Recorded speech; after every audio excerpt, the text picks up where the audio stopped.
Welcome back to Raghu physics classes. सभी आदमी का स्वागत है रघु फिजिक्स क्लासेस में। आज हम लोग का जो अगला टॉपिक है, इससे पहले हम लोग डाइपोल पढ़ रहे थे। आज के इस टॉपिक में हम लोग बात करेंगे इलेक्ट्रिक फ्लक्स। इलेक्ट्रिक फ्लक्स क्या होता है, इसको थोड़ा समझने की कोशिश करते हैं। इलेक्ट्रिक फ्लक्स ऐसे देखा जाए तो आगे चल के इलेक्ट्रिक फ्लक्स से रिलेटेड बहुत सारे टॉपिक आते हैं। इलेक्ट्रिक फ्लक्स, मैग्नेटिक फ्लक्स, ये सब पढ़ना है। तो अभी प्रेजेंट जो हम लोग का चल रहा है इलेक्ट्रोस्टैटिक्स। इलेक्ट्रोस्टैटिक्स में हम लोग को गॉस थ्योरम देखना पड़ेगा। उस समय इलेक्ट्रिक फ्लक्स से रिलेटेड करता है गॉस थ्योरम, इसीलिए सबसे पहले हम लोग इलेक्ट्रिक फ्लक्स पढ़ लेते हैं, इसके बाद गॉस थ्योरम पढ़ेंगे। यहाँ पर जो टॉपिक नेम दिख रहा है आपको स्पष्ट, जहां देख रहे हैं वहां पर एकदम देखिए, इलेक्ट्रिक फ्लक्स लिखा हुआ है। नाम से ही पता चल रहा है इलेक्ट्रिक फ्लक्स यानी वैद्युत फ्लक्स। वैद्युत फ्लक्स को डिनोट करते हैं फाई से। या सिंबल दीजिएगा, ऐसे काट दीजिएगा तो यह फाई कैसे लिखाएगा सीख लीजिए एक बार। ऐसे देखे, ऐसे काट दीजिएगा या ऐसे करके ऐसे कर दीजिएगा, इसको फाई बोलते हैं। फाई इससे यहाँ क्या चीज डिनोट कर रहा है, तो इलेक्ट्रिक फ्लक्स, वैद्युत फ्लक्स। वैद्युत फ्लक्स, वैद्युत फ्लक्स को हम लोग कौन चीज से डिनोट करते हैं, फाई से। वैद्युत फ्लक्स को हिंदी में वैद्युत फ्लक्स कहते हैं, इलेक्ट्रिक फ्लक्स बोल सकते हैं इंग्लिश में। सर यह फाई से डिनोट होता है। फ्लक्स को हम लोग इस चैप्टर में इलेक्ट्रोस्टैटिक्स में जहां भी यूज करेंगे हम लोग कौन सी से डिनोट करेंगे, फाई से। स्पेशल सिंबल इसका फाई ही होता है, और नहीं तो कहीं कहीं देखिएगा तो यह साई से भी डिनोट होता है। फाई या साई। साई क्या होता है, त्रिभुज टाइप का ऐसा दे देंगे तो इसको हम लोग साई कहेंगे। साई से भी डिनोट कर सकते हैं, और कौन सी से, फाई से। लेकिन हम वर्तमान चैप्टर में जो यूज कर रहे हैं सिंबल का, उसको हम लोग कौन सी से डिनोट करेंगे, फाई से। आइए वैद्युत फ्लक्स समझाने के लिए एक एग्जांपल ले। सपोज दैट यह एक मार्कर है। अगर पानी का धारा इस दिशा में हो, देखिएगा थोड़ा गौर से, या ऐसे सीधा कर देते हैं, थोड़ा देखने में अच्छा लगेगा। जैसे यहाँ पर मान लेते हैं पानी का दिशा ऐसे हो, अगर यह बीच में कुछ नहीं होता मार्कर में, सपोज दैट यह एकदम होल टाइप का था, खोला होता था, ऐसे रखते तो पानी बहुत बहता है। ऐसे थोड़ा तिरछा कर देते तो इसमें थोड़ा कम पानी जैसा, ऐसे टेढ़ कर देते तो कम पानी जैसा, ऐसे कर देंगे तो क्या इस पाइप से पानी पास हो पाएगा, तो नहीं होगा। जितना अधिक पानी पास हो पाएगा, अगर इस पानी का धारा हो, पानी का बहाव हो, यानी कोई चीज का धारा हो, अगर इसको ऐसे इसमें मान लो थ्रू आउट इसके पूरे अंदर में होल हो, तो ऐसे रखेंगे तो इससे पानी पास कर जाएगा। तो इसको ऐसे टेढ़ करेंगे तो थोड़ा कम लगेगा, कम पास हो पाएगा। ऐसे करेंगे, ऐसे कर देने का जीरो पास होगा। यानी यह मान लेते हैं कि इसका एरिया से जितना पास हो पाएगा वही कौन सी का फ्लक्स। फ्लक्स कोई चीज का हो सकता है, बट प्रेजेंट चैप्टर में हम लोग को देखना है इलेक्ट्रिक फ्लक्स, इसीलिए इलेक्ट्रिक फील्ड लाइन के टर्म में हम लोग देख सकते हैं। मान लेते हैं कि यहाँ पर एक पाइप है, ऐसे एरिया है, इस एरिया से जितना number of electric field line pass हो पाएगा वही कौन सी कहलाएगा, वैद्युत फ्लक्स। या पहले डिफिनेशन देख लेते हैं इलेक्ट्रिक फ्लक्स। इलेक्ट्रिक फ्लक्स को बोलते हैं वैद्युत फ्लक्स, इसको डिनोट करते हैं फाई से। Number of electric field lines यानी विद्युत क्षेत्र रेखा के संख्या पासिंग, पास करता हो through the perpendicular area of body, यानी वस्तु के लंबवत क्षेत्रफल से, थ्रू के मतलब से, पास करने वाले विद्युत क्षेत्र रेखा की संख्या कहलाता है, कौन सी कहलाता है, इज कॉल्ड कहलाता है, कौन सी कहलाता है, इलेक्ट्रिक फ्लक्स यानी वैद्युत फ्लक्स। इलेक्ट्रिक फ्लक्स यानी वैद्युत फ्लक्स। फिर से देख लेते हैं इलेक्ट्रिक फ्लक्स को हम लोग इसको वैद्युत फ्लक्स बोल सकते हैं। Number of electric field lines passing through the perpendicular area of body, यानी वस्तु के लंबवत क्षेत्रफल से गुजरने वाला विद्युत क्षेत्र रेखा की संख्या कहलाता है, क्या कहलाता है, तो इलेक्ट्रिक फ्लक्स। इसको अन्य रूप में परिभाषा दे सकते हैं, और यानी अथवा करके इन अदर वर्ड क्या बोल सकते हैं, इलेक्ट्रिक फील्ड यानी विद्युत क्षेत्र intercepted by perpendicular area. Intercepted के मतलब अवरोध किया जाता है, इंटरसेप्टेड बाय परपेंडिकुलर एरिया, लंबवत क्षेत्रफल ऑफ बॉडी, यानी वस्तु के लंबवत क्षेत्रफल के द्वारा वैद्युत क्षेत्र का जितना इंटरसेप्शन होता है, अवरोध करता है। मान लीजिए अगर रखे तो इतना से ये पास करना पड़ेगा, मान लीजिए यहाँ पर एक प्लेट रखे तो उतना से वहां तक पास नहीं जाएगा, वहां छाया बनेगा, तो इंटरसेप्ट, उसको अवरोध कर रहा है कि नहीं कर रहा है, इंटरसेप्ट किया जाता है, इज कॉल्ड कहलाता है, कौन कहलाता है, electric flux. It is a scalar quantity. It किसके लिए यूज हो रहा है, तो बेसिकली हम लोग जानते हैं इलेक्ट्रिक फ्लक्स के लिए, क्या हम लोग टॉपिक है जो वह टॉपिक हो चाहिए इलेक्ट्रिक फ्लक्स, इसीलिए हम लोग बोल सकते हैं it is a scalar quantity, यानी स्केलर क्वांटिटी होता है। कोई पूछ देगा वैद्युत फ्लक्स स्केलर क्वांटिटी की वेक्टर क्वांटिटी है, स्केलर क्वांटिटी है, इट मींस इसका डायरेक्शन नहीं होता है। वेक्टर होता तो इसका डायरेक्शन भी होता, मैग्नीट्यूड होता। स्केलर है तो इसके पास सिर्फ मैग्नीट्यूड होगा। Its SI unit is newton metre square बटे coulomb volt metre. Its dimensional formula, इसका विमीय सूत्र जो होता है वह क्या होता है, एम एल के पावर 3 टी के पावर -3 टी के पावर -3 ए के पावर -1 होता है। आइए इसको अब मैथमेटिकली कैसे रिप्रेजेंट करते हैं उसको थोड़ा समझने की कोशिश करते हैं। सपोज दैट यह पाइप मान ले, यह एक पाइप मान ले, इसका एकदम ऐसे सीधा काटा हुआ है, सीधा काटा हुआ है तो हम लोग बोल सकते हैं यह सीधा काटा हुआ है, तो यहाँ पर इसको काट देंगे तो एकदम प्लेन होगा, प्लेन सरफेस होगा तो एकदम ऐसा सरफेस होगा। सपोज दैट इसको ऐसे तिरछा काटे, तिरछा जब काटेंगे तो क्या होगा, ऐसे सरफेस बनेगा। जस्ट लाइक इस मार्कर को देखिए, यहां पर तिरछा काटा हुआ है, तो इसका अगर फिगर बनाया जाए तो कुछ इस प्रकार से ले सकते हैं। यह पाइप है, यहां पर ये तिरछा काटा हुआ कुछ ऐसा कट जाएगा। अब देखिए यहां पर इस प्लेन का कोई पूछेगा एरिया वेक्टर क्या होगा, तो एरिया वेक्टर जो भी होता है सरफेस पर वह हमेशा परपेंडिकुलर। कोई पूछ देगा कि बोर्ड का एरिया वेक्टर क्या है, तो इसके लंबवत होगा। यहां का एरिया वेक्टर क्या होगा, तो इसके लंबवत होगा। यहां का एरिया वेक्टर किधर होगा, तो इधर होगा। यहां का एरिया वेक्टर किधर होगा, तो यहां होगा। कोई पूछ देगा इस हाथ का यहां का एरिया वेक्टर किधर होगा, तो यहां होगा। यहां का पूछेगा तो इधर होगा। यानी सरफेस पर हमेशा एरिया वेक्टर कितना डिग्री का कोण बनाता है, तो 90 डिग्री का, यानी 90 डिग्री परपेंडिकुलर होता है, इतना डिग्री का एंगल बनाता है। तो यहां पर ऐसे काट दिए तो इसका एरिया वेक्टर क्या होगा, तो सर इस डायरेक्शन में होगा। तो एरिया वेक्टर को कौन चीज से डिनोट करेंगे, ए से। एरिया वेक्टर को कौन चीज से डिनोट करेंगे, ए से। अगर यह छोटा होता तो इस एरिया वेक्टर को डीए मान लेते। कोई दिक्कत, कोई डाउट? नो सर, नहीं होना चाहिए। यह क्या चीज का डायरेक्शन है, तो इलेक्ट्रिक फील्ड का। इलेक्ट्रिक फील्ड को कौन चीज से डिनोट किए, ए से। इसके बीच के एंगल को कितना मान ले, थीटा। इसके बीच के एंगल को क्या मान ले, थीटा। तो इसका परपेंडिकुलर एरिया का कि कहते हैं number of electric field line passing through the perpendicular area of body, यानी वस्तु के लंबवत क्षेत्रफल से गुजरने वाला विद्युत क्षेत्र रेखा की संख्या। तो यह तो हो गया क्रॉस एरिया, थोड़ा टेढ़ हो गया, इसको लंबवत करना होगा तो इस एरिया को किसी प्रकार से इस कंपोनेंट में तोड़ना होगा। तो आइए इसका कंपोनेंट तोड़ते हैं। देखिए इसको अगर कंपोनेंट तोड़ेंगे तो हम लोग जानते हैं या डीए है, इसका कंपोनेंट तोड़ेंगे तो थीटा के बगल वाला को क्या देंगे, कॉस थीटा की साइन थीटा, था कॉस थीटा। और थीटा के अपोजिट वाला को क्या देंगे, साइन थीटा। इसका कंपोनेंट जो ही तोड़िएगा तो इसका आ जाएगा DA cos theta, DA cos theta. इधर वाला कंपोनेंट क्या आ जाएगा, DA sine theta, DA sine theta. अभी आप देखे थे कि यहां पर इलेक्ट्रिक फील्ड ऐसे जा रहा था, ई वाला एरिया वेक्टर काम करेगा फ्लक्स में, की वाला एरिया वेक्टर था। आप कहिएगा सर डीए कॉस थीटा वाला काम करेगा, साइन थीटा वाला काम नहीं करेगा। तो इसीलिए हम लोग फ्लक्स यहां पर छोटा एरिया तो छोटा फ्लक्स होगा, यानी डी फाई बराबर हम लोग लिख सकते हैं, क्या लिख सकते हैं, तो इलेक्ट्रिक फील्ड इंटू एरिया, यानी एरिया क्या हो जाएगा, तो डीए कॉस थीटा। सो हम लोग बोल सकते हैं कि यहां पर डी फाई इक्वल टू क्या लिख सकते हैं, तो ई D A cos theta, E D A cos theta. इसका हमेशा यूज होगा। अब इसको इंटीग्रेट करेंगे तो बड़ा हो जाएगा। यहाँ पर फ्लक्स बड़ा करना है तो इंटीग्रेट करेंगे तो डी फाई का इंटीग्रेशन है, इधर का क्या हो जाएगा, E D A cos theta का integration, E D A cos theta का इंटीग्रेशन करेंगे तो डी फाई का इंटीग्रेशन करेंगे तो हम लोग को क्या मिलने वाला है, बोलिए।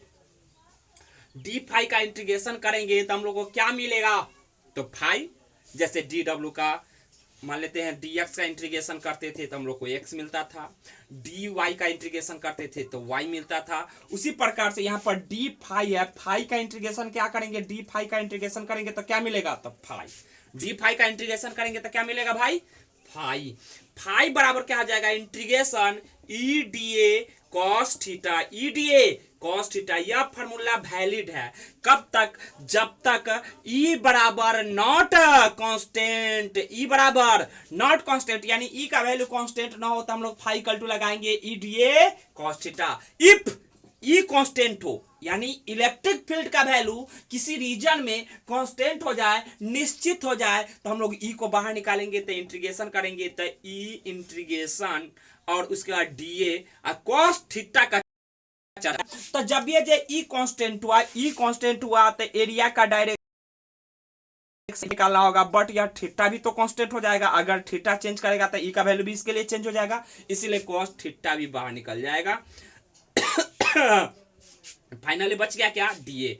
तब इसको कैलकुलेट करेंगे तब phi equal to E cos theta और डीए का इंटीग्रेशन ए, इसी को सजा के लिखेंगे तब phi equal to E cos theta, E cos theta. यानी कोई पूछ दे वैद्युत फ्लक्स फाई बराबर क्या होता है, ई कॉस थीटा, या वैद्युत फ्लक्स डी फाई बराबर क्या होता है, ई डी ए कॉस थीटा। यहाँ पर इसको कब लगाएंगे तो ई बराबर क्या हो, कांस्टेंट। ई बराबर क्या बोल सकते हैं, कांस्टेंट। ई बराबर जब कांस्टेंट होगा तो हम लोग लगा सकते हैं ई बराबर यहाँ पर ले सकते हैं कांस्टेंट। देखिएगा यह डॉट प्रोडक्ट है कि क्रॉस प्रोडक्ट है, तो सर कॉस थीटा है, कॉस थीटा होगा तो निश्चित है कि डॉट प्रोडक्ट होना चाहिए, क्रॉस प्रोडक्ट नहीं होना चाहिए। तो हम लोग यहाँ पर डॉट प्रोडक्ट लेंगे तब phi equal to E D, sorry D नहीं यहाँ पर ई डॉट ए। चलिए यहां तक कोई डाउट, नो सर। सर यहां पर भी इंटीग्रेशन के फॉर्म में अगर फाई को यहां पर न चाहते, थोड़ा देखिए यहां पर फाई इक्वल टू, यहां पर फाई इक्वल टू, ये भी तो पढ़े थे integration E D A cos theta, E D A cos theta, तो integration E dot D A लिख सकते हैं, ये भी तो लिख सकते हैं। तो यहां पर ई फार्मूला हो गया, ये फार्मूला हो गया। अब basically phi equal to E cos theta याद रखिएगा, phi equal to E cos theta, phi equal to E cos theta, phi equal to E cos theta. अब पूछ देगा फाई से क्या है भैया, तो इलेक्ट्रिक फ्लक्स, वैद्युत फ्लक्स। ई से कौन सी है, इलेक्ट्रिक फील्ड, वैद्युत क्षेत्र। ए से कौन सी है, तो एरिया। ए से कौन सी है, एरिया यानी क्षेत्रफल। और थीटा क्या है, तो इलेक्ट्रिक फील्ड और एरिया वेक्टर के बीच का एंगल, एरिया वेक्टर के बीच का एंगल। चलिए यहां तक कोई डाउट नहीं है। अब थोड़ा यूनिट वगैरह का चर्चा कर लेते हैं। सभी आदमी ध्यान से रखिएगा, अभी हम लोग पढ़ रहे हैं, वह पढ़ रहे हैं वैद्युत फ्लक्स।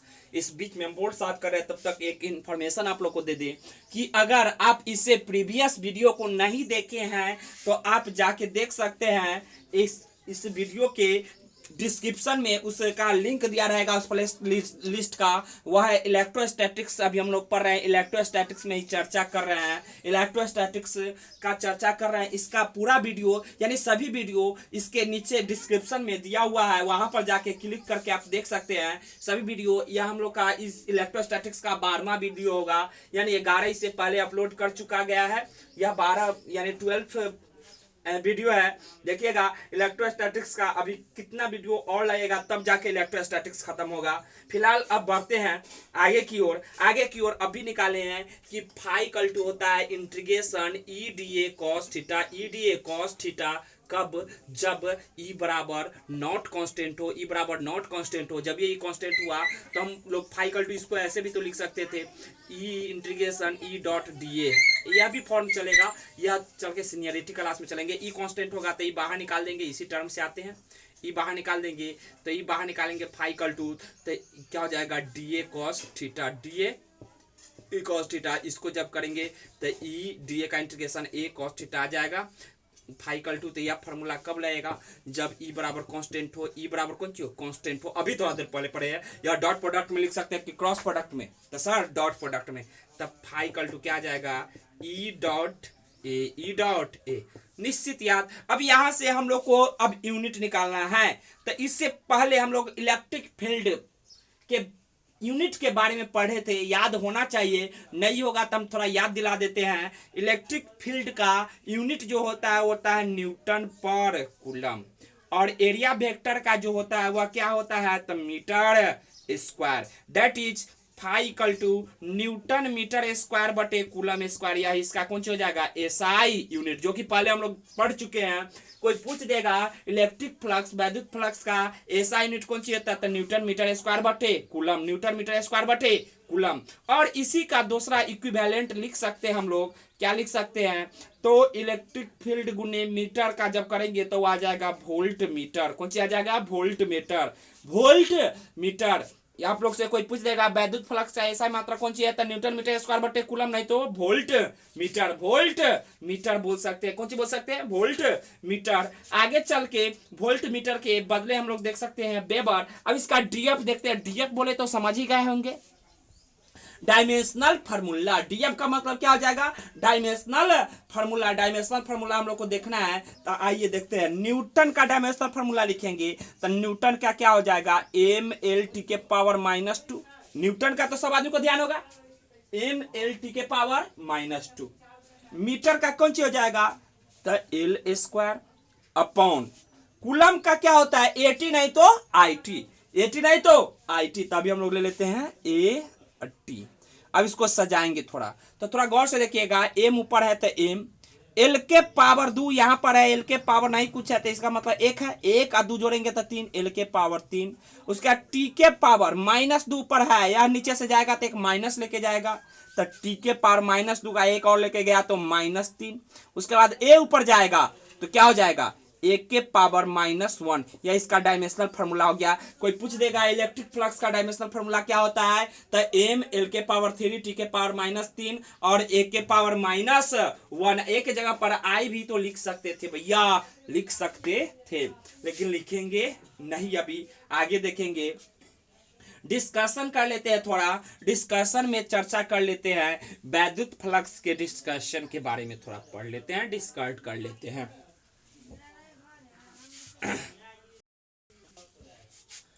देखिए, डिस्कशन कर रहे हैं हम लोग। कौन सी कर रहे हैं? डिस्कशन। डिस्कशन जब भी करेंगे तो हम लोग को कितना कितना डिग्री कोण पर काम करना था? 0 डिग्री, 90 डिग्री, 180 डिग्री। आइए सबसे पहले डिस्कशन करते हैं। तो फाई इक्वल टू अभी पढ़े, क्या पढ़े? ये कॉस थीटा, ये cos theta, phi equal to ये कॉस थीटा। फाई से क्या होता है? फ्लक्स, इसे electric field, S A area, theta क्या है? तो cosine of angle between E and A, यानी थीटा क्या है? इलेक्ट्रिक फील्ड और एरिया वेक्टर बीच का एंगल। सपोज दैट यहां पर यह एरिया वेक्टर है, इसका एरिया वेक्टर इधर है तो ए, इलेक्ट्रिक फील्ड भी इधर है तो इलेक्ट्रिक फील्ड का डायरेक्शन, दोनों का डायरेक्शन सेम है, तो थीटा का वैल्यू एकदम 0 बोल सकते हैं, कोई दिक्कत नहीं। इसीलिए डिस्कशन नंबर फर्स्ट में इफ थीटा बराबर 0 डिग्री, देन कहने का मतलब तो फाई इक्वल टू क्या लिख सकते हैं? ई ए कॉस 0 डिग्री। कॉस 0 वैल्यू कितना होता है? तो 1। इसीलिए हम लोग फाई इक्वल टू लिख सकते हैं ये आया पॉजिटिव है कि नेगेटिव है? पॉजिटिव। हम लोग बोल सकते हैं कि फ्लक्स क्या होता है? पॉजिटिव होता है। Discussion number 2, discussion number 2, if कहने का मतलब यदि थीटा बराबर 90 डिग्री हो, देन कहने का मतलब तो फाई इक्वल टू क्या हो जाएगा? तो ई ए कॉस कितना डिग्री? 90 डिग्री। कॉस 90 डिग्री, इसका फिगर बना लिया जाए तो सर ए वेक्टर तो हमेशा सरफेस पर परपेंडिकुलर होता है, तो इधर एरिया वेक्टर इलेक्ट्रिक ऊपर की ओर कर ले, कितना डिग्री कोण? 90 डिग्री। 90 डिग्री जो ही डालिएगा तब फाई इक्वल टू क्या आ जाएगा? इसका cos 90 0। cos 90 वैल्यू कितना होता है? 0। 0 से कोई चीज में मल्टीप्लाई करेंगे तो वह 0 हो जाएगा, इसलिए 0। हम लोग बोल सकते हैं कि फ्लक्स जो होता है वह क्या हो सकता है? 0 भी हो सकता है। अब देखते हैं थीटा इक्वल टू कितना डिग्री। तो थीटा इक्वल टू देख लेते हैं अगला स्टेप में, वह देखते हैं theta equal to 180 degree.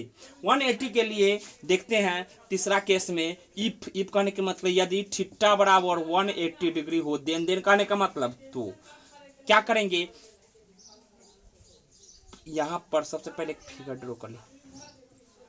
Area vector इधर है तो ए, इलेक्ट्रिक फील्ड इधर हो तो ई, थीटा की वैल्यू यहां पर कितना हो जाएगा? 180 डिग्री।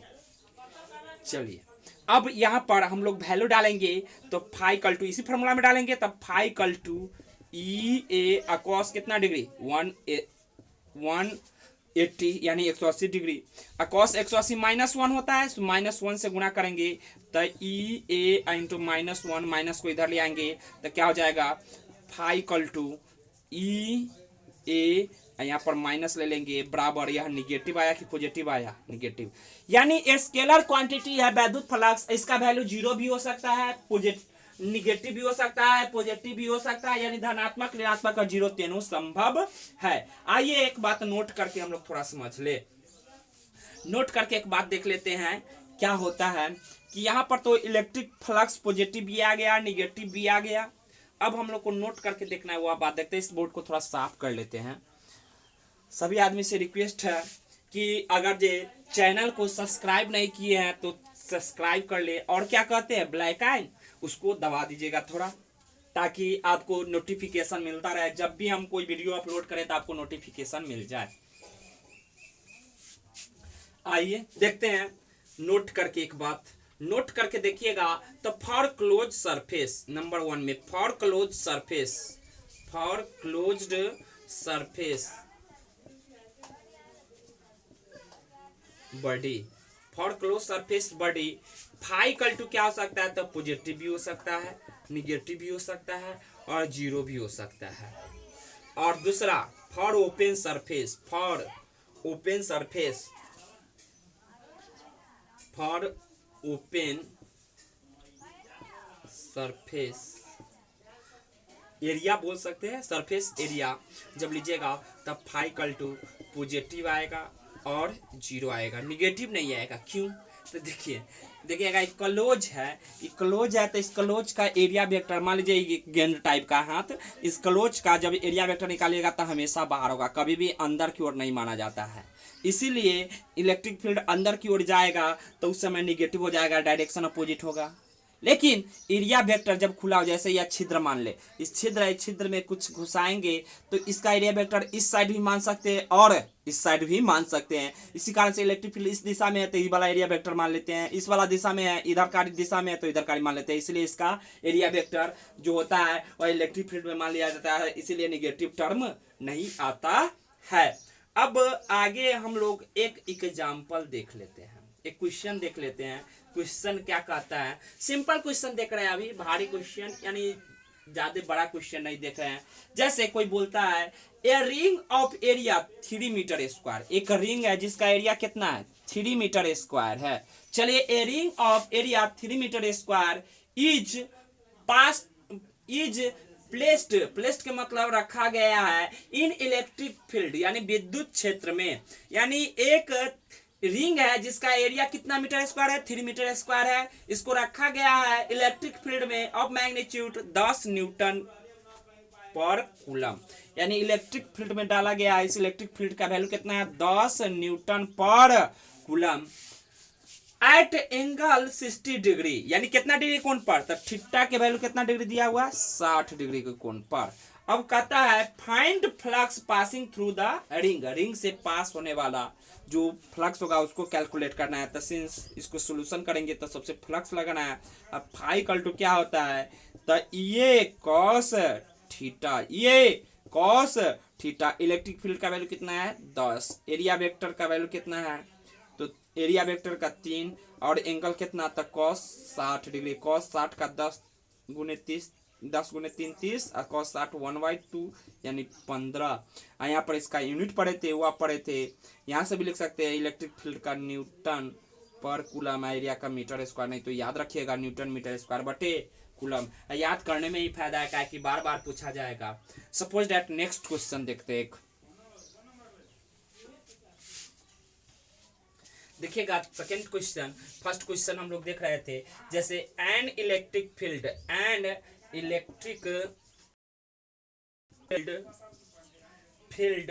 ई वेक्टर ई बराबर दिया हुआ है 3i cap plus 2j cap plus 5k cap, कोई डाउट, नो सर। एग्जिस्ट के मतलब मौजूद है इन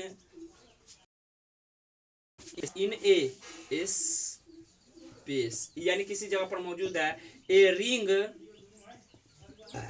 ऑफ एरिया वेक्टर ए बराबर दिया हुआ है 4i cap minus 2j cap plus 3k cap दिया हुआ है। तो कहता है प्लेस्ड के मतलब रखा गया है in field find flux passes through the ring.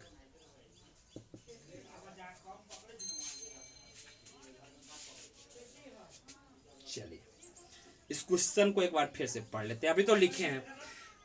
An electric field यानी विद्युत क्षेत्र ई बराबर इतना दिया हुआ है। एग्जिस्ट, एग्जिस्ट के मतलब मौजूद है। इन स्पेस किसी जगह पर।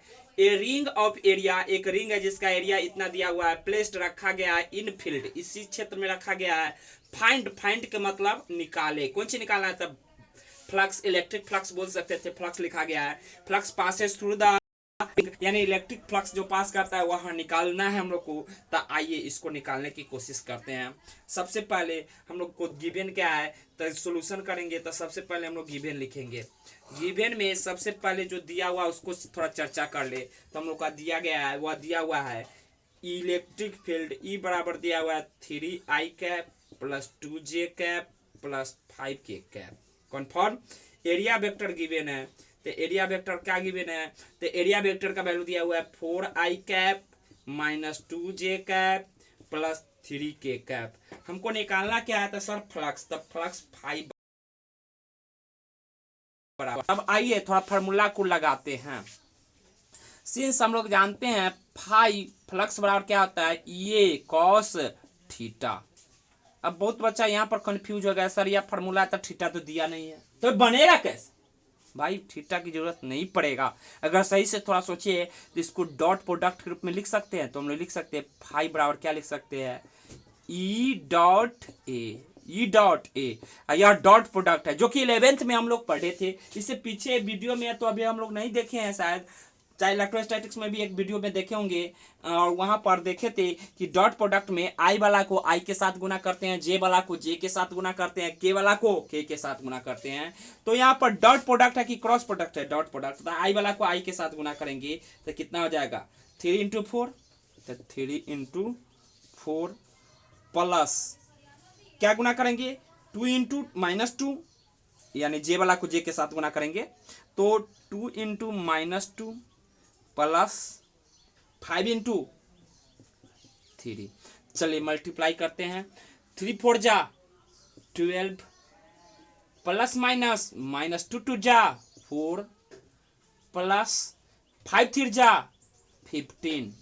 इट मीन्स ऐड कर लेंगे दोनों को तो कितना जाएगा 5 2 7 1 1 2 -4 दैट इज 23। अब फ्लक्स का यूनिट लिखेंगे तो इसका क्या हो जाएगा न्यूटन मीटर स्क्वायर बटे कूलम। तो यह निकल गया।